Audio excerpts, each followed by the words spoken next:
YouTube. It's been a while since I made a video, so I thought I'd review this controller I got from GameStop. I have some PS2. I have got a ton of PlayStation 2s lying around, and none of my controllers really work. Like, one of them was the one that came with this one, and I got this PS2 when I was just a little kid, and I kind of smashed that controller up a bit. And then there was another one we got at a thrift store, which never even really worked. And then there was another one I got. It was pretty cool. It was blue and transparent, but I was playing on a CRT screen at the time. And I wiped my hand across the screen because it was dusty, and I felt like a ton of freaking static electricity, and then it gave me like a little shock, and then the little red light started blinking and none of the controls work, and I don't even know how the hell that happened. I mean, the current should not have been able to travel through my body because my body should have been putting off more resistance than the voltage of the TV was putting into my body, but apparently the current went through me and shorted out the controller. Again, I don't even know how the hell that happened, but it happened.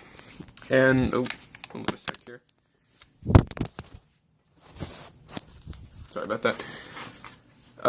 Yeah, so back to the controller. It's okay. It was $14.99 at GameStop, which is an outrage for a system that hasn't aged all that well. I mean, the PS2 is a classic, and it is a favorite among others like myself.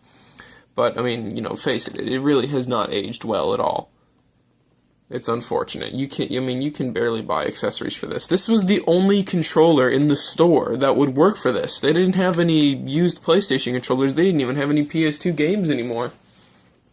Which is sad, because when the PS3 came out, a couple years after the PS3 came out, there were still a ton of games left over. I mean, they were only really making, at that time, they were only making sports games for this, so for the most part, the PS2 was dead, but you could still get other games in those little beige packages for like 50 cents, and the game in there I actually paid $35 for a couple years after the system was dated, because apparently it's a really rare game. And for those of you who want to know what the game was, or is, yeah, that's my nerd show.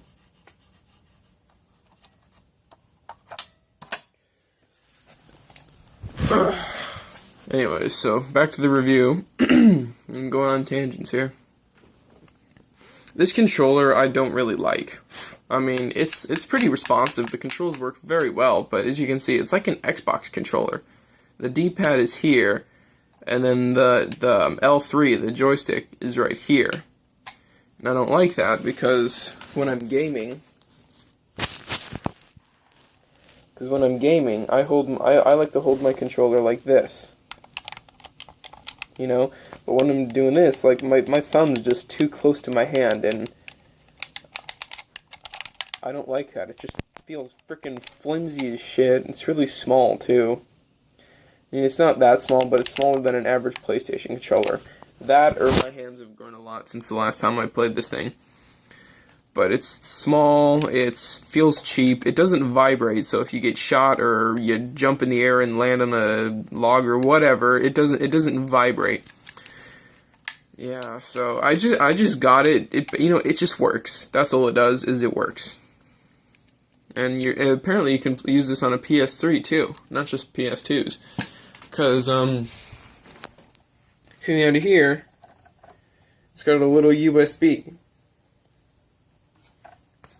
I don't know how that works. I guess you just plug it in the PlayStation and it works. But, I mean, I thought PS3 controllers had to be Bluetooth controllers. I didn't know you could have a wired controller, but, whatever. So, yeah, it's alright.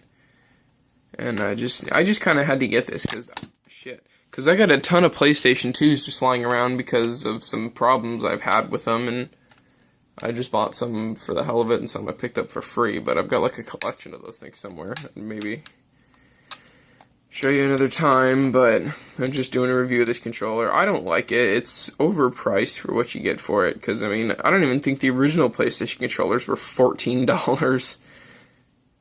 So